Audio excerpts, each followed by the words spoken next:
2024 season నేపథ్యంలో royal Challengers Bengaluru అభిమానులకు ఆ జట్టు స్టార్ బ్యాటర్ విరాట్ కోహ్లీ ప్రత్యేక విజ్ఞప్తి చేశాడు. అప్కమింగ్ సీజన్ నేపథ్యంలో బెంగళూరులోని చిన్నస్వామి మైదానం వేదికగా నిర్వహించిన ఆర్సీబీ అన్బాక్స్ ఈవెంట్కు వేల సంఖ్యలో హాజరైన అభిమానులను ఉద్దేశించి విరాట్ కోహ్లీ మాట్లాడాడు. విరాట్ కోహ్లీ మైక్ పెట్టుకొని అభిమానులు గట్టిగా కింగ్ అని అరిచారు. వారి అరుపులతో కాసేపు మౌనంగా ఉన్న కోహ్లీ, మీరు కింగ్ అని పిలుస్తూ ఉంటే నాకు చాలా ఇబ్బందిగా ఉంది, దయచేసి ఎవరు నన్ను అలా పిలవకండి, విరాట్ అని మాత్రమే పిలవండి అని రిక్వెస్ట్ చేశాడు. ప్రస్తుతం ఇందుకు సంబంధించిన వీడియో నెట్టింట వైరల్గా మారింది. అయితే మహిళల టైటిల్ విజయంతో ఆర్సీబీ కొత్త అధ్యయనం ప్రారంభించిందని విరాట్ కోహ్లీ తెలిపాడు. ఈ ఏడాది ఆర్సీబీ టైటిళ్లను డబుల్ చేస్తామని ధీమా వ్యక్తం చేశాడు.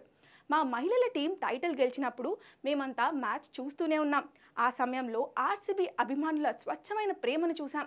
ఆర్సీబీ టైటిల్ గెలిచిన క్షణాన బెంగళూరు నగరమే టైటిల్ గెలిచిందేమో అని ఫీల్ కలిగింది. ఇన్నాళ్ల పాటు అభిమానుల మాపై ఉంచిన నమ్మకాన్ని త్వరలోనే డబుల్ చేస్తాం.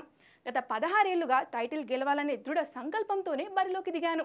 అందుకోసం ప్రతి ఏడాది సాయశక్తులా పోరాడాను. ఐపీఎల్ టైటిల్ గెలిచిన ఆర్సీబీ జట్టులో ఉండాలన్నది నా కోరిక.